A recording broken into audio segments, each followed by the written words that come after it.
Alright guys, how's it going? Tony here, our Cabin in the Woods, and I'm going to talk to you today about the tools that we use to clean, to use for safety, to start our firewood, to test our firewood. I have it all on this table, and I'm going to go through the process of what I do to get my house ready, this fireplace ready for winter. Okay, the first thing that we're going to talk about is these fireplace tools. Okay. First thing is, this is a chimney sweeper, okay? And this end screws on to this rod. Each one of these rods is 4 foot long. I have 4 rods total, so that's 16 feet. Okay, like I said, the rods screw on to the end.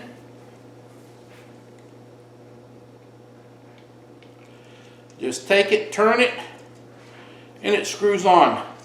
Alright, you can put end to end, I can do a total 2 more, but if you can buy more of these rods if you have a longer chimney. My roof is, floor to ceiling is 16 foot, so we have 16 feet that I need to clean. So that's what happens, and what goes on is you take your chimney top off, the cap's off, and then you're going to start putting these together. You're going to, as you go down, don't hit my fan, as you're going to stick this through the top, and you're going to keep going up and down, and you can turn it as you go. And as you go, you drop it down. You drop it all the way down. Got to make sure this is nice and tight. You keep going until you have to add another one. Then you screw the next one on, and you continue that process going straight on down my chimney. As soon as you can go, as far as you can go, basically you're done. You're going to reverse everything, take them apart. Put your cap back on. If your cap is dirty, you can take that, a wire brush, and clean that all up. Usually caps are really clean. With the newer type fireplaces that burn a little bit cleaner. So then's the time to move into your home.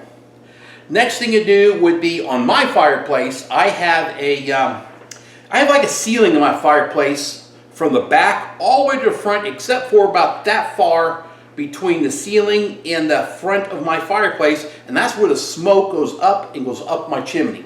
Okay, and having that is a ceramic. I'm just going to call it a ceramic plate. It's not metal, but it's a ceramic piece. Okay, and what I'll have to, and what has on top of that is this is like a fire mat or some kind of a mat. It's strictly fire rated. And it lays on top of my plate, and that's there. To clean my fireplace, I have to pull my pipes on out. I take out the ceramic plate and this mat is one piece. I actually bring the wheelbarrow in here, I set it in there because you're going to have stuff moving around your home. I just bring the wheelbarrow in, I set it here. That way the floor stay clean. Then I start the process all over again from inside the house. And now I'll use the same tool, and this is fiberglass, it bends, and I'll stick it on up, and I start working from the top down, and let all that fire ash, all that soot fall down into my fire box area. And then when I'm done with that, I clean up the ceramic piece, the tubes, make sure they're all, there's like tiny holes, make sure they're all looking good. Now what I can tell you is you're recommended to replace your this mat that is on top of the ceramic panel with this type deal. Probably like every 3 years. It starts to wear out and just gets very brittle and falls apart. What I have, I've got my instructions from when I install my fireplace. It gives me a part number.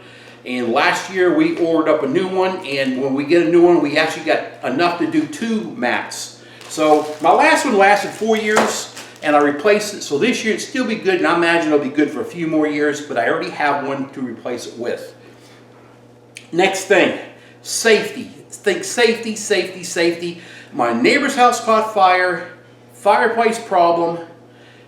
Think safety. I'm telling you, it's very critical. They almost lost their home because of it. But I'm going to show you something. This is what I use. I have this and I have the big red fire extinguishers. Okay. This is rated for boats. If you think about it, you're on a boat, you want to make sure to try to get that fire out as best as you can. Okay. your lifeline is your boat when you're in the fire. So I actually have one of these. It's rated for a boat, so it's supposed to be better than a regular one. I have one of these, and I have a big red one.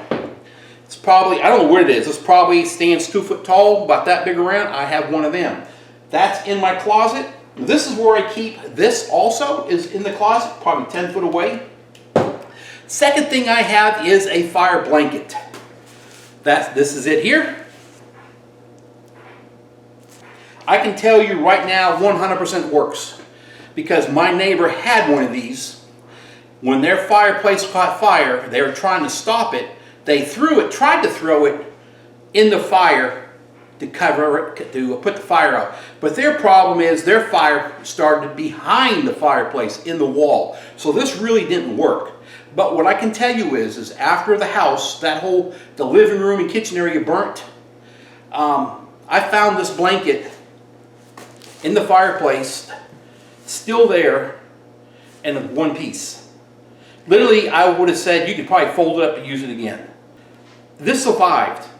Now, how you use this, it's got a Velcro bottle. I'm not going to pull it out because it's too hard to refold and put back in to get it done. But what happens, you pull the Velcro door open. These two black little tabs pop out. You're going to grab the tabs, you grab the front of this, and you're going to pull the tabs out. As you can see, it kind of looks like fiberglass.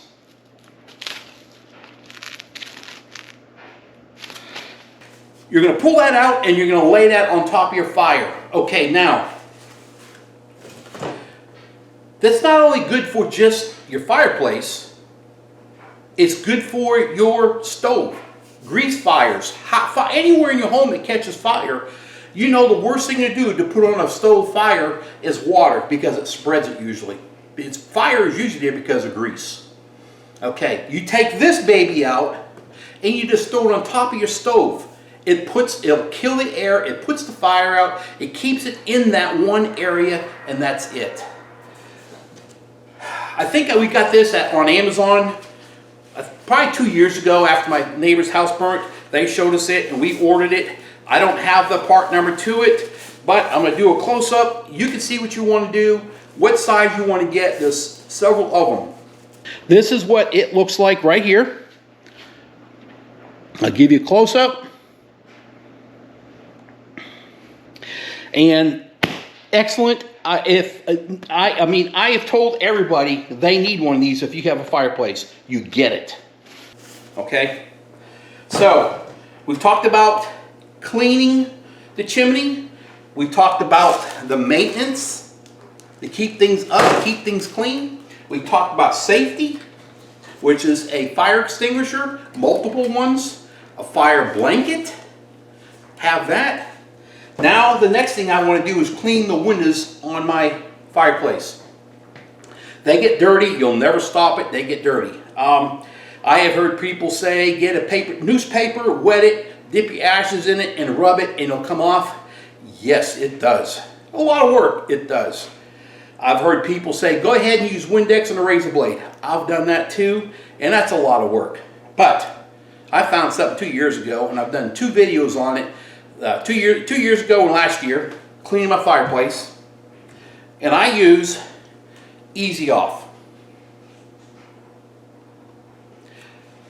on the glass. Guys, it works. First, you want to do, I grab newspaper, and don't make it a single thickness because it'll go through if it drips. I double it up. I probably use 2 of these on each door. I open the door up, lay it underneath the glass. I spray each window down. When it's done, after it sits, maybe say 30 seconds to a minute max, I have myself already ready 4 sheets of paper towels. I will have them already torn off and sitting there so you don't get your hands everywhere else, get them dirty. And I just roll it on up, and then I start rubbing the window. It comes off that easy, and I'm not even exaggerating. It's simple. It's like water. It just runs it right off. So we clean it all up. I probably use 6 of these on a window, and then I go back with Windex just to clean any film that's in there. Wipe that thing down. That door's done. I probably can do both doors cleaning in less than 4 to 5 minutes. Both doors are done. So, and very clean.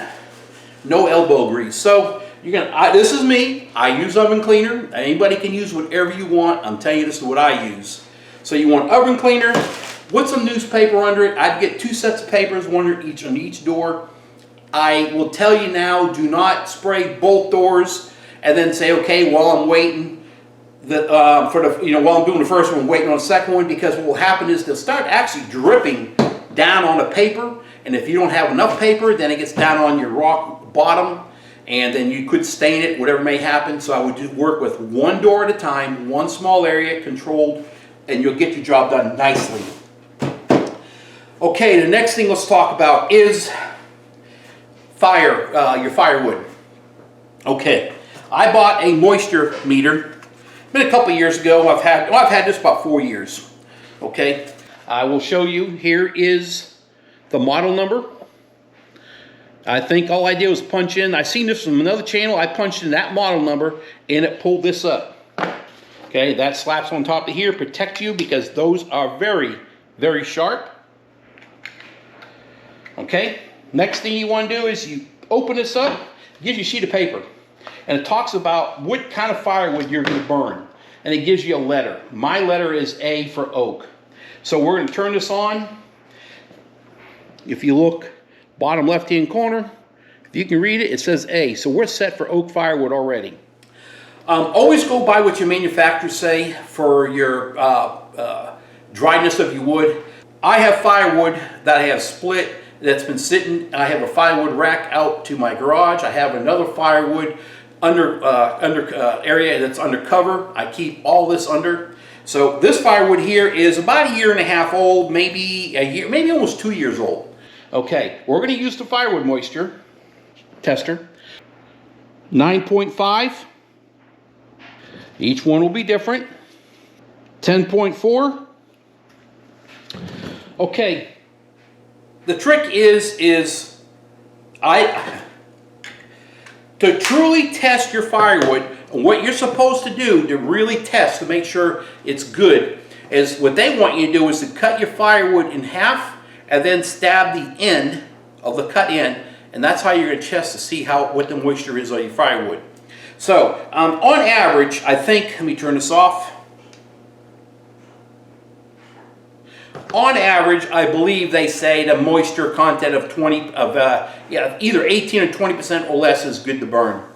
I like mine drier if I can. I believe that's a lot less soot that gets up inside your chimney. And that's just what I believe. That's Tony, so that's what I'm going to do. And this is what it looks like. And you just pull that cap off, and those are like needles, so be very careful. You're going to turn your unit on. It tells you how to set everything up. And if you didn't look, I don't know if you've seen it. Right now it says 71.9. That's the temp inside. And it's about 50 degrees outside. Always covered up. Turn it off, hold it in for a minute, release, and it's off. All right, firewood. Now let's talk about your paper you want to burn.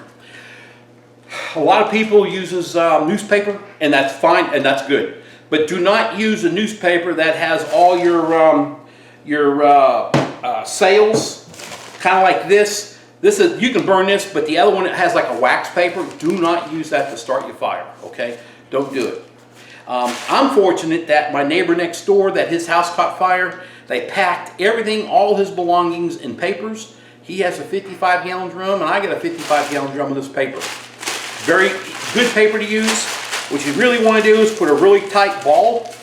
I do 2 of these papers at once. Here's my kindling I use. This kindling has been sitting for about 1 year in the garage. It's ready to go. Now I will use probably 2 handfuls of this kindling to start one fire. Right here. Dropping. I'll probably use 2 of these right here to do one fire. To make sure it's burning good, you want a good flame going, you want that heat going up, getting a good draft. As things goes on, you want to start moving up to bigger pieces of wood. This is small. My next one will be probably like twice this size. And I keep on going up and up as it goes. And then I start moving into my firewoods. Here's the next size up. And then you just keep on going to whatever you need, whatever your fireplace max is for burning. I believe on my fireplace, I believe it's 5 or 6 inch round is the max, I think. I have to look it up. But I always use split wood. I have big logs I split, so I'm always using split wood. But guys, I hope I helped you. This is what I do to get my fireplace ready, what I do to get things burning. And safety-wise, you got to think of safety. I understand that completely because of them next door. What they went through, because it really wasn't their fault, but it was because of a problem that you would never have known until it burnt. But they had this, but it couldn't fix it because a fire was behind the wall that they didn't know. So, guys, please be safe with your fires. Understand it's very dangerous. Understand your grandkids, okay? Perfect example. This weekend, we have grandkids coming over. Be right back. I'm going to go get you what I have. You can see what I just put in front of here.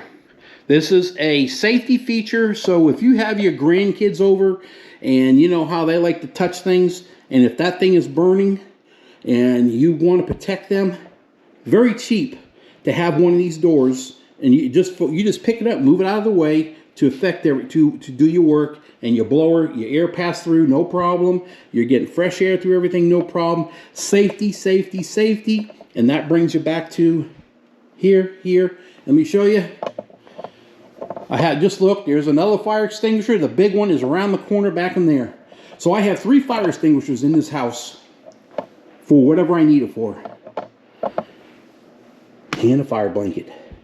Guys, you'll have a great day. Think of your family, your friends. Think safety. Hopefully I got that in your head. It's a scary thing. You'll have a great day. Thanks for watching.